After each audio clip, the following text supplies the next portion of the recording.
খুলিছে যে আমি চতুৰ্থ বৰ্গৰ পদ যদি চৰকাৰী নিয়মত দিওঁ তেতিয়াহ'লে লোকেল ল'ৰাই নাপায়।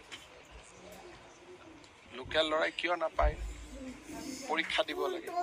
গতিকে তাকে লৈ গাঁও চহৰবিলাকত স্থানীয় ল'ৰাবিলাকে আপত্তি কৰে। সেইকাৰণে আমি এটা ছিষ্টেম কৰিব খুজিছোঁ য'ত নেকি স্কুলখনৰ প্ৰিন্সিপালকে তাৰ এজন গ্ৰেড 4 এমপ্লয়ী ল'ব পাৰে স্থানীয় জেগাৰ।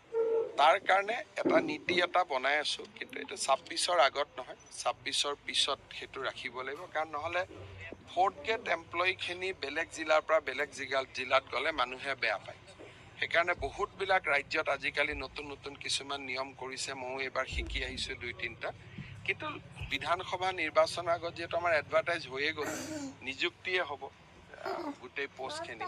সেইকাৰণে এতিয়া নহয়, বিধানসভা ইলেকশ্যনৰ পিছত কলেজৰ গ্ৰেড 4 পোষ্ট, হস্পিটেলৰ গ্ৰেড 4 পোষ্ট, স্কুলৰ গ্ৰেড 4 পোষ্ট, এইখিনি যাতে সেই মৌজাটোৰ ল'ৰাই বা সেই গাঁৱৰ ল'ৰাই পায়, তাৰ কাৰণে আমি নীতি এটা বনাই আছোঁ।